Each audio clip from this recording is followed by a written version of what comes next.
Magandang hapon mga kapanalig. Welcome sa programang Usapang KKK. Kalusugan, kagalingan, at kagandahan. Ako po si Ivy at kasama natin si Dr. Irene Lim. Para po sa inyong mga katanungan, maaari po kayong mag-text sa 0922-875-2899,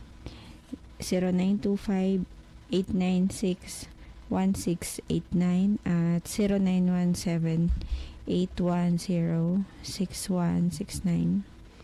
Para po sa may mga YouTube at Facebook, pwede nyo pong hanapin si Doc. Type nyo lang po ang Dr. Irene Lim. Magandang hapon, Doc. Magandang hapon pong muli sa inyong lahat at welcome po sa ating talakayan sa Usapang KKK. Ang inyo pong lingkod, si Dr. Irene Lim, ang magbibigay na naman po sa inyo ng panibagong kaalaman. And always remember that knowledge is power. Ligtas ang may kaalaman. And when you lose your health, you will lose everything. Paki-like, share, and subscribe po. I-type nyo lang mga Dr. Irene Lim both sa YouTube and sa Facebook. Yung mga na-miss out nyo pong episode, pwede nyo pong habulin dyan. No? And ang ating pong tatalakayin sa hapong ito ay tungkol po sa belching. Okay. So, ano ho ba ang ibig sabihin ng belching? Yung pagbe-burp po. Yung maingay na pagpapass out ng gas through the mouth. Admittedly, most burps are no big deal. But sometimes, manners matter. Di ba? Kasi nakakahiya. Halimbawa, nasa gitna ka ng lamesa, pagtitipon, tapos biglang hindi mo akalain, mapapaburp ka ho ng pagkalakas-lakas. No? When there's too much gas in your gastrointestinal system, try nyo ho ang mga following bubble busters. Ha? So, some remedies right in your kitchen will take the wind out of your sails. Ha? Also, your mother may have urged you to eat politely for social reasons, but ang good table habits or good table manners are key squelching belching. So, ayun nga ho, hindi ho dapat maingay ang pagkain. Kasama na ho doon ang pagbaburp. And since surprising amount of air and gas enters your digestive system as passengers inside your food and drinks, you'll want to choose your comestibles carefully. Ano ho ba ang nangyayari pag tayo ay nagbe-belch? So, ang belch or burp, para mas madaling maintindihan, it simply means that you have accumulated a build-up of air. So, may build-up ka ng air in your stomach and your body wants to get rid out of it to reduce the pressure inside the stomach. So, yun po yun. So, marami hong hangin doon sa sikmura ninyo at gusto hong ilabas ng katawan ninyo para ho mabawasan ang pressure. And the air comes out with the distinctive sound that's usually called a belch or a burp. So, hindi ho maraming tao, ayun ho, no? Pero actually, ngayon ho, mas marami ho ang malakas mag-burp kaysa ho noon, no? And noon ho, medyo tinatago-tago pa ng tao pag mag-burp. Ngayon ho, wala nang pakialaman tao, no? Pupunta nga ng mall ngayon, ang itsura hindi mo alam kung nagsuklay o hindi. May suot na short, di mo malaman kung panlakad o pangbahay. May suot na tsinelas, maitim ho yung paa, no? Kumbaga, noon ho kasi, ang paglabas ng bahay, pinag-aayusan ng tao. Ay ngayon ho, parang I woke up like this. Kung ano yung itsura mo, parang yun na, lalabas ka na ng bahay. Which is, mabuti ho kung super ganda ka o super gwapo ka or super puti ka, flawless ka. Pero naman ho, kung hindi ka naman masyadong kaaya-aya, ayus-ayusin naman ho ang sarili bago lumabas. Kasama na ho dyan yung mga mannerism na yan o yan hong pagbaburp. No? Ngayon ho, medyo wala nang pakialaman tao. Minsan no, kasabay mo sa elevator, biglang magbaburp ng pagkalakas-lakas. Noon po, mahiyain pa ang tao. No? So, ang kababaihan nagtatakip pa ho ng kamay sa bibig pagka magbe-burp. Ngayon ho, wala na. And the human digestive tract takes in about 10 cups of air. Akalain nyo yun, 10 cups of air and other gases during an average day. So, ganun ho karami ang nagagulp natin na hangin. 10 cup sa isang araw. And most of the swallowing occurs unconsciously. So, sa paraan hong hindi natin napapansin. And when we're doing things like eating, drinking, and gulping nervously when under stress. So, nangyayari po yan. But what goes in must come out. Hence, yung belching nga po. Now, ang belches start with air bubbles and end up with breaking those bubbles down or else preventing them from forming.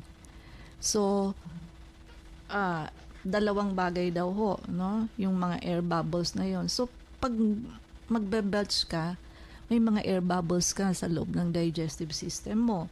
So, it's either yung mga big bubbles na yon gagawin mong maliliit na bubbles or ipe-prevent mong mag-form ka ng bubbles. Okay?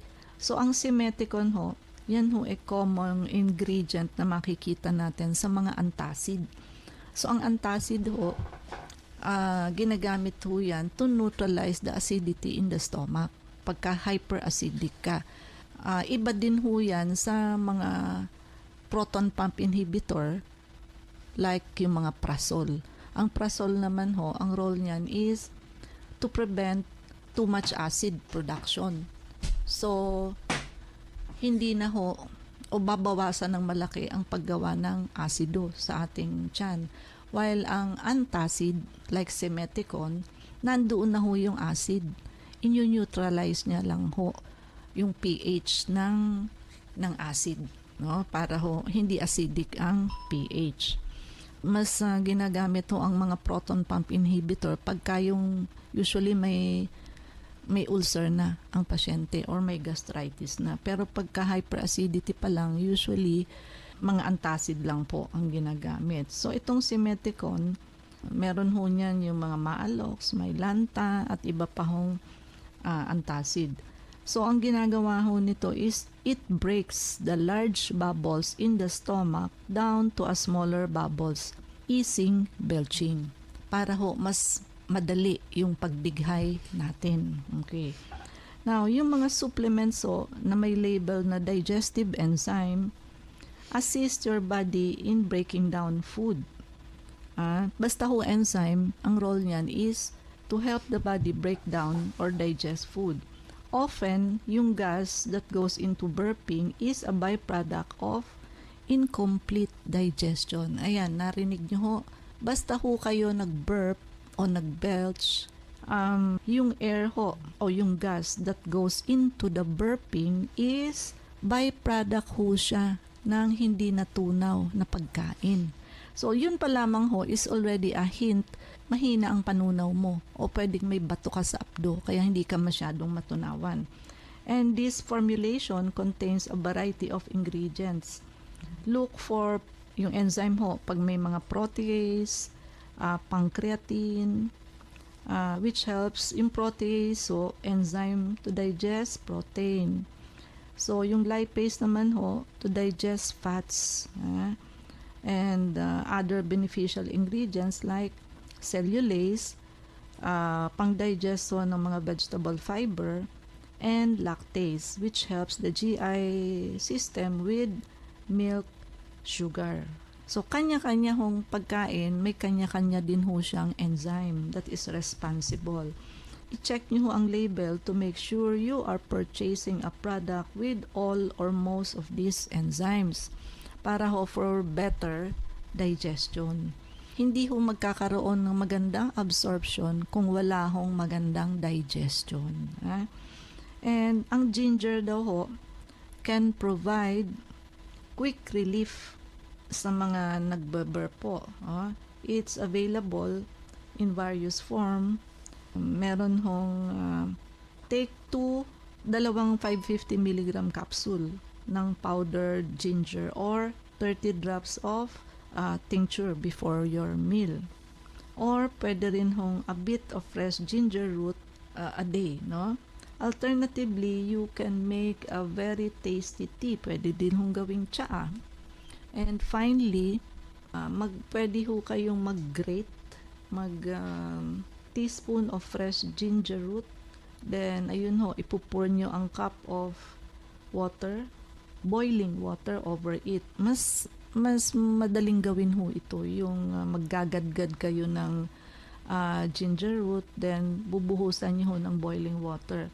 Then, i-steep nyo ho for at least 5 minutes. Tapos, i-strain nyo ho, salain ninyo. And let it cool a bit before nyo ho inumin. Sip by sip. And pwede rin hong celery seed can also relieve belching. Yung celery, yung buto ho ng celery. Lahat po itong seeds na to are available in the spice section ng mga supermarket.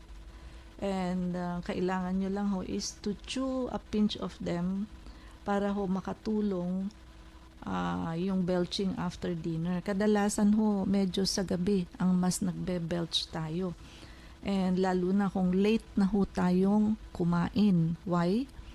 Ang dinner daw ho, kailangan ang last meal natin not later than 8 p.m. Kasi nga ho, 'di ba, it takes 3 to 4 hours bago ma-fully digest ang pagkain. So kung pagdating ho ng 11 o'clock, kailangan pahinga na ang gallbladder natin. So 8, 9, 10, 11. So may 3 oras na lang po para makapagtunaw ng pagkain. Pagka ho 9 p.m. na daw ang dinner, it is already considered as a midnight snack. Hindi na daw po dinner yan. What happens if you eat beyond 9 or 10 p.m.? Ayun na nga ho, hindi ho 100% ng kinain matutunaw. Sabihin na ho natin, only half, more or less, only half of the food are digested. So, what will happen with the partially digested? Di yun nga ho, pangit yun kasi tutubuan ho ng germs. Kailangan ho kasing mabulok or maputrefy ng bacteria para ho ma-circulate yan sa ating katawan. Kasi ho, digested kay undigested or digested food should go. Dahil ipinasok mo na yan sa katawan mo Kaya lang, yung hindi natunaw, you need bacteria to putrefy it. So, yung bacteria ho, mag-circulate all over the body, causing diseases. Na kung paminsan, nakakaya pa ho ng immune system natin, but later on, pag sobra-sobrang abuso naman ho sa katawan, ayun ho, nagkakasakit na tayo. Hindi na ho kayang sanggahin ng ating immune system. Yung chamomile tea din po, ayan, folk treatment or folk remedy for stomach ache. That may also help or relieve burping. Ayan ho, so sabi natin ginger, celery seed, chamomile tea. So, pwede ho yung inumin after meal para ho makatulong sa digestion ng ating food aside from taking different kind of enzymes for a particular kind of food. No? Pumili ho ng airless menu. What do we mean by that? Of course, i-avoid ho ang carbonated drinks, even though yung open fizzy soda, after it's been shaken o after magawang shake. Ayun ho, napakarami daw hong bubbles niyan. Bubbly drink nga daw ho yan. Yung mga sparkling wine and beer, like soda, meron din ho yung same power to remind you of their presence. Ayan, if you don't want to burp, ayan, wag hong mag-wine and beer. Yung mga food ho that contains more air, whipped cream, floppy omelets. So, may mga mahilig ho sa whip, di ho ba? Whipped cream, whipped ice cream, no? So, mga carbonated drinks, wine, beer. So, yan hong mga yan ang magkokos ng too much bubble. Yung pag-inom ho ng mainit or hot drinks, kasama ho ang hot coffee, may cause you to gulp lots of air. Kailangan ho, pag walang masyadong air, palamigin nyo ho daw ho muna ang inyong inumin para ho wala tayong masyadong mag-gulp na air. So yung pag-inom ho ng mainit, so kailangan ho palamigin. Dapat na ho bang ipag-worry or ikonsulta sa doktor ang pagbe-belch ng isang tao? Just because you've unleashed a belch or two after a satisfying meal, ang belching ho kasi can be a sign of many serious problem. Kaya dapat ina-assess nyo rin yung sarili ninyo kung normal pa o hindi na ho normal. So, yung mga may stomach ulcer, yung mga may gallbladder disease, yung may mga GERD, gastroesophageal reflux disease, and yung may mga hiatal hernia, even colorectal and esophageal cancer ay may simptomas hong belching. See your doctor if your belching is accompanied by another troublesome symptom such as kung yung belching ho ay may kasama pa hong iba tulad ng bloating, so you feel bloated, feeling nyo hindi kayo natunawan, or a bit of uncontrollable vomiting. Panay na ang belch ninyo na susuka pa ho kayo. And you should also check in with your doctor if you get a burning sensation sa chest when you burp. Pagka ho masyadong frequent yung belching na yan, try to rule out also for heart problem. Kasi minsan ang nag-MI o myocardial infarct sa kababaihan minsan iba ang presentation. Akala mo epigastric pain, akala mo yung dighay ka lang ng dighay, yung pala ho inaatake na sa puso. And also, kung yung belching ho is accompanied by unexplained weight loss or change in bowel habit. Ayan, no? Pag may weight loss na ho and change in bowel habit, try to rule out colon cancer and also pancreatic cancer. Pareho ho yung may weight loss. Na yung hindi ho kasi lahat ng cancer may weight loss, yung pagpayat. And also, kung yung belching nyo ho ay walang nakita at wala pa rin ho doon sa mga sinabi natin, ano ho ba, pupunta na ho ba kayo ng albularyo? So hindi ho, meron pa ho kayong dapat na isang i-consider. And what is that? Again, yung bida ho palagi, parasitism. So ang marami hong bulati, pasintabi ho sa nagmemeryenda, burp ng burp po ang maraming parasite. Hindi lang po burp ng burp. Ano rin ho, fart din ho yan ng fart. And it is foul smelling. Pati yung tiyan ho, pagka tinap ninyo, ang tunog ho is bloated. Hindi ho flat ang tunog. No? So, parang nga hong punong-puno ng hangin. Ganun po.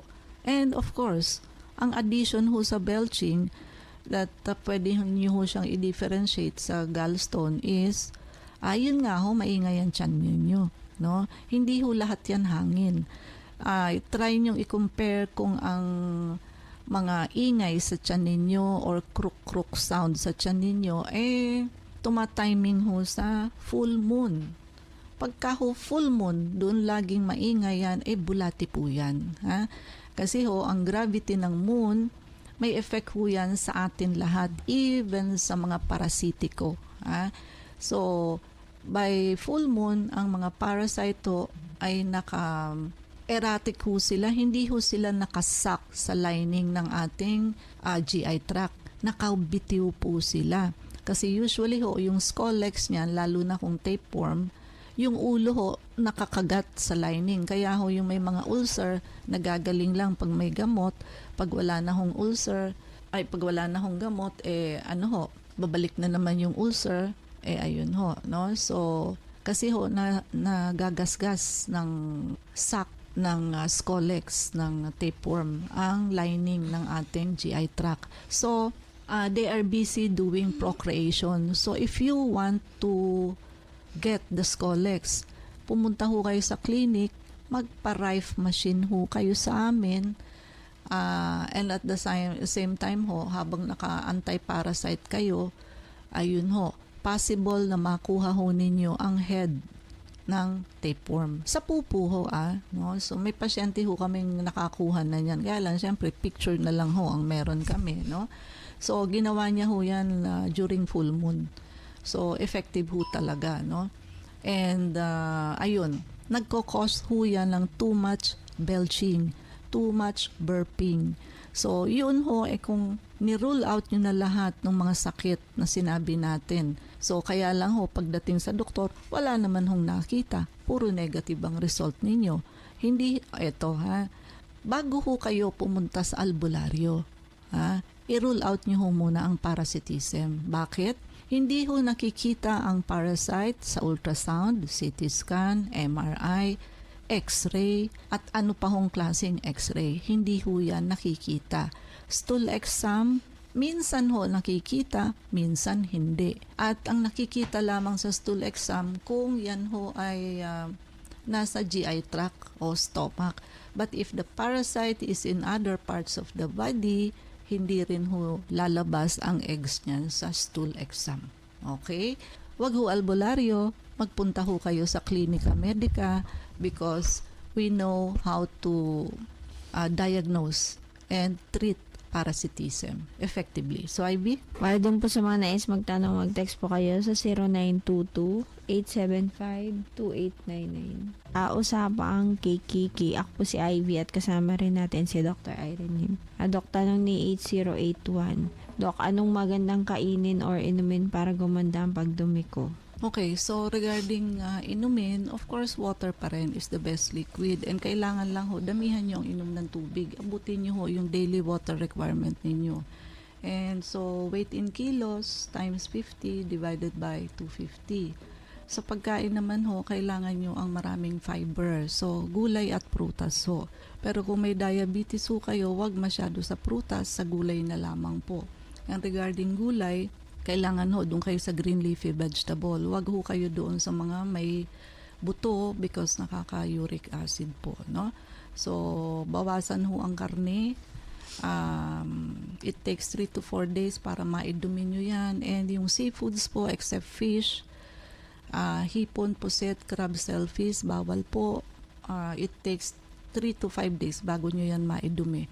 Ang fish po, 1 day lang idudumi nyo na, basta kailangan ho deep sea with scales, 1 day lang po, okay na po yan, no? So, walang tayong oras, so mangyari po lamang na kayo magpalista kung kayo ay magpapacheck up. So, Unit 1101, Klinika Medica 101, Centuria Medical Makati, sa Lamangka Street Corner, Kalayaan Avenue, Makati City. So, ang landmark ho natin is along Makati Avenue, yung corner General Luna Street. Everyday ho bukas ang clinic, pati na rin Saturday and Sunday and even holidays. Kailangan lamang ho magpapalista kayo ahead. Ay ba mga numero? Pwede po kayong tumawag sa 546-9412, 0922-875-2899. Pwede rin po kayong mag-text sa 0925-896-1689 at 0917-810-6169.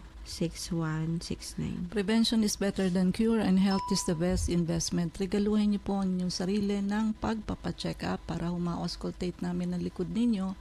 Maagapan ho kung kayo ay may asymptomatic or walking pneumonia. So, sabayan nyo na rin ho ng pagpapavector scan, detoxification and blood cleansing program kasi yan ho, 2 procedure na yan na mag-a-address sa root cause ng halos lahat ng sakit. And para ho dun sa mga wala naman hong karamdaman, gusto lamang ho magpaganda, magpaputi healthy at lumakas, no? Meron ho tayong beauty drip, and paki-like, share, and subscribe po. I-type nyo lang mga Dr. Irene Lim both sa YouTube and sa Facebook. Ivy? Please like us on Facebook. Ang account po natin, Klinika Medica 101. Maraming salamat mga kapanalig sa pakikinig sa amin sa hapon ito. Abangan niyo po muli kami bukas, alas 4 hanggang alas 4:30 ng hapon sa programang Usapang KKK. Kasama natin si Dr. Irene Lim. Ako po si Ivy at sumayin niyo ang katotohanan. Salamat. Abangang muli ang programang magtuturo sa atin ng natural at makabagong solusyon sa mga suliranin sa kalusugan. Usapang KKK.